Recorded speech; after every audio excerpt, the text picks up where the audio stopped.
जी हाँ, green valley international school जो गढ़ता है आपके बच्चों का भविष्य। जनसेवक एकता जिंदाबाद, इनकलाब जिंदाबाद, इनकलाब जिंदाबाद, कृषि मंत्री हाय हाय, कृषि मंत्री हाय हाय।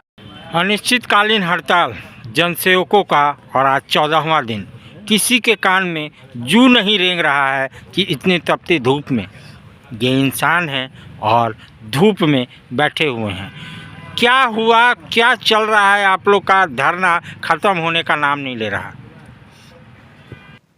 आप देख सकते हैं कि आज हमारे अनिश्चितकालीन हड़ताल का 14वां दिन है और सरकार जो है वो झारखंड के ग्रासरूट लेवल की समस्याओं के लिए कितनी ज़्यादा संवेदनशील है।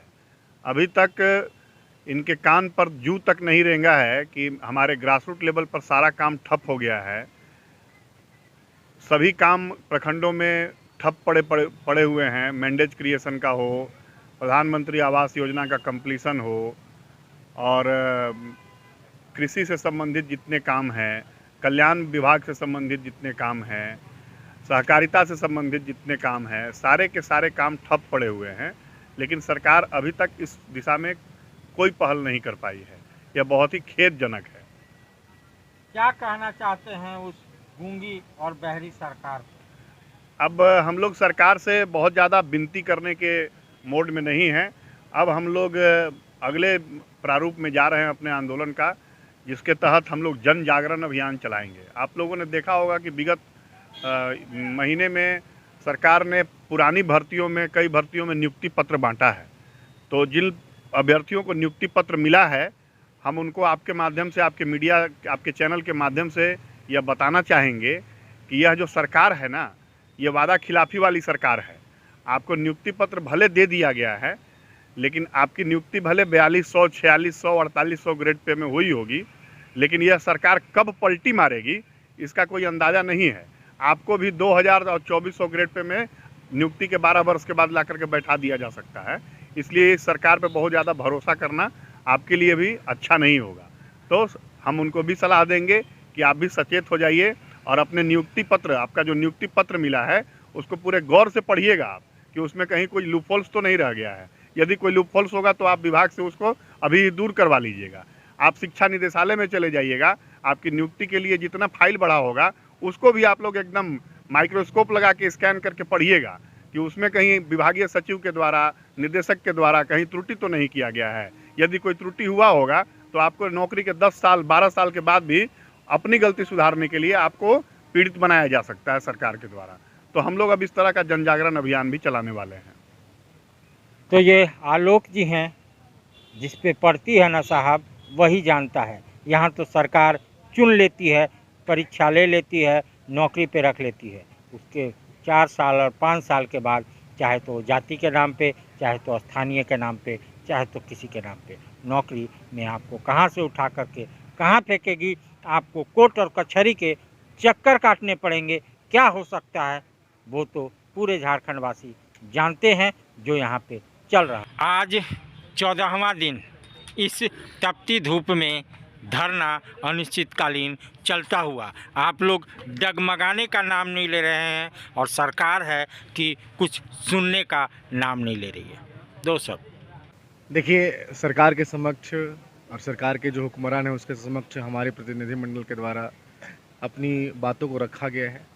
और जहाँ तक सरकार ने हमें जो आश्वासन दिया है या उनके जो पदाधिकारियों ने आश्वासन दिया है, हमें लगता है कि ये हमें और अधिक आंदोलन को तीव्र गति करने की ओर हमें अग्रसर कर रही है।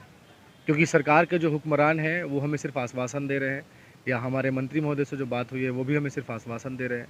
अगर हमें इसी तरह का आश्वासन सिर्फ मिलता गया तो हम पुनः चट्टानी एकता के साथ और तीव्र आंदोलन करेंगे और पूरे जो हमारे अध्यक्ष महोदय ने कहा जन जागरण अभियान चलाएंगे। हम गांव के रूट लेवल तक जाएंगे, किसानों को इस बात से सचेत करेंगे कि आपके जो सबसे कृषि कार्य में जो सबसे सहयोगी कर्मी हैं, जनसेवक, जो कृषि कार्य में, चाहे वो केसीसी का ऋण प्रदान करना हो, चाहे सुखाड़ से राहत देना हो, चाहे मुख्यमंत्री कृषि आशीर्वाद योजना का लाभ हो, चाहे प्रधानमंत्री योजना का लाभ हो, जो आपको ग्रासरूट लेवल पर प्रदान करते हैं, यदि वही हड़ताल में चले गए हैं तो आपको इन चीज़ों का लाभ कौन देगा। और यही कारण है कि आज जब कृषि का खरीफ सीज़न चल रहा है और इस खरीफ सीज़न में जब किसानों को सबसे ज़्यादा आवश्यकता किसान को कृषक ऋण की होती है, हम आज तपती दोपहरी में इस 45 डिग्री सेंटीग्रेड के टेम्परेचर में आज आंदोलन करने के लिए रुख अपनाए हुए हैं। अगर सरकार एक तरफ, अभी बादल पत्रलेख मंत्री जी ने एक परिक्रमशाला किया, वहाँ पर किसानों से बहुत ज़्यादा लाभ लेने की बात करती है, तो उसको लाभ पहुँचाने के जो कड़ी जनसेवक हैं वो इस मैदान में डटे हुए हैं। यदि हम लोग गाँव में नहीं जाएंगे तो फिर किसानों को लाभ पहुँचाने वाला होगा कौन? तो सरकार एक तरफ तो किसानों से वादा कर रही है और एक तरफ हमें हमारे वादों से, हमारे जो लाभ देने से है हमें वंचित कर रही है। तो ये सरकार की वादा खिलाफी है और सरकार यदि सोच रही है कि वो किसानों को अपने पक्ष में करके और लाभ प्रदान कर देगी तो ये असंभव है, क्योंकि उनकी जो मुख्य कड़ी है जनसेवक, वो यहाँ धूप में बैठकर आंदोलन कर रही है।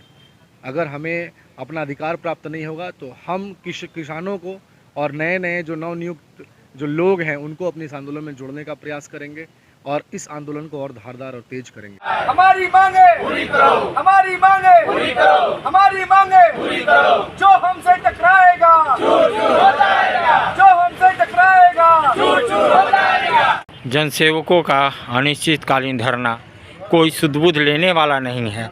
जैसा कि आप जानते हैं कि गर्मी चरम सीमा पे है, 46, 47, 48 डिग्री टेम्परेचर है, फिर भी अपने पेट के खातिर, अपने बच्चों के भूख के खातिर, अपने बच्चों के पढ़ाई के खातिर ये जनसेवक अड़े हुए हैं। इस खबर के प्रायोजक हैं जूनियर जंक्शन स्कूल। नामांकन जारी है, आप अपने बच्चों के उज्जवल भविष्य के लिए नामांकन